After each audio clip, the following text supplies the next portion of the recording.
ce temps-là, Jésus disait à ses apôtres, « Sur votre route, proclamez que le royaume des cieux est tout proche.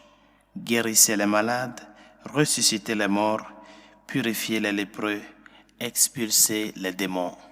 Vous avez reçu gratuitement, donnez gratuitement. Ne vous procurez ni or, ni argent, ni monnaie de cuivre à mettre dans vos ceintures, ni sac pour la route, ni tunique de rechange, ni sandales, ni bâton. L'ouvrier en effet mérite sa nourriture. Dans chaque ville ou village où vous entrerez, informez-vous pour savoir qui est digne de vous accueillir. Et restez là jusqu'à votre départ.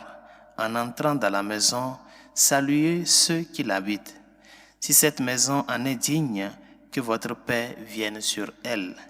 Si elle n'en est pas digne, que votre paix retourne vers vous.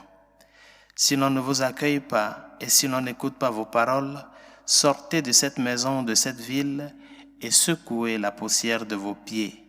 Amen, je vous le dis, au jour du jugement, le pays de Sodome et de Gomorrhe sera traité moins sévèrement que cette ville.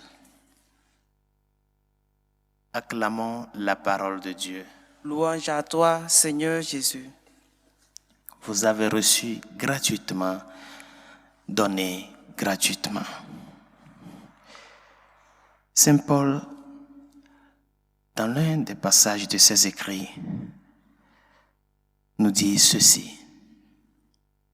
Qu'est-ce que tu as que tu n'as pas reçu? Et si tu l'as reçu, pourquoi t'enorgueillir de cela? Tout don reçu est appelé à être don pour les autres.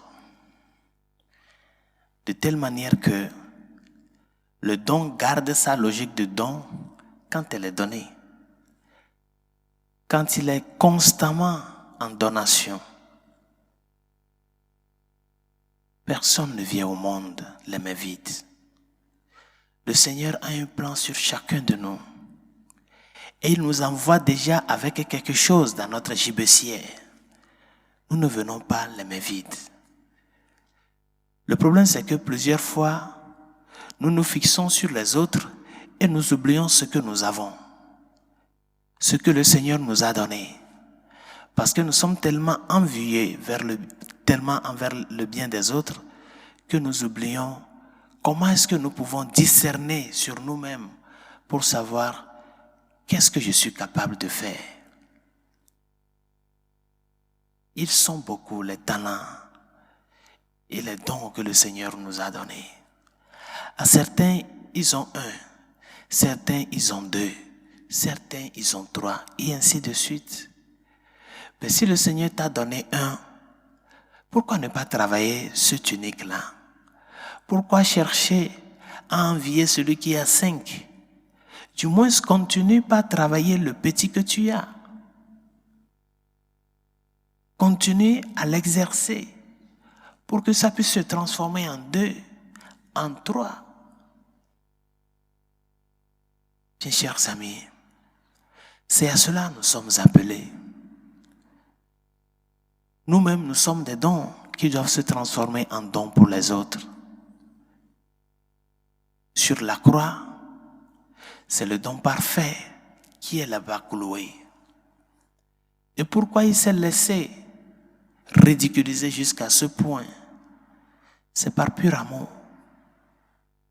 C'est parce que c'est pour nous amener à nous qui le suivons, à ce que tout en levant nos yeux sur lui, le don parfait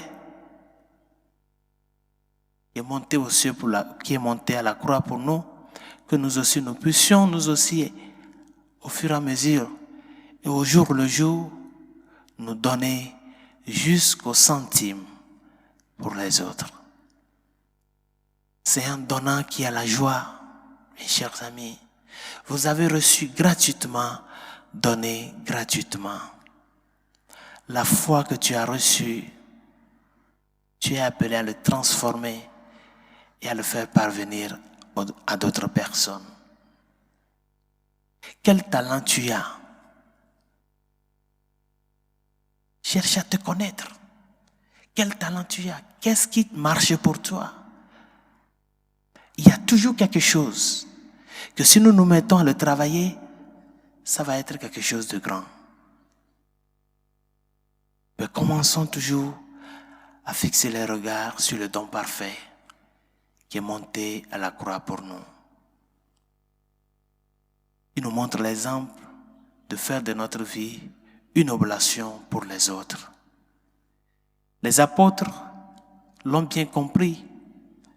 Et au jour le jour, ils sont en chemin, suivant les instructions du Maître. Expulser les démons, guérissez les malades, ressusciter les morts. D'où est-ce qu'ils ont eu tout ce don-là, si ce n'est de Dieu lui-même? Et si le Seigneur nous le donne, c'est pour que nous puissions le mettre au service des autres. Demandons au Seigneur de nous aider à ce que, au jour le jour, nous parvenons à nous redécouvrir et à redécouvrir son amour en nous.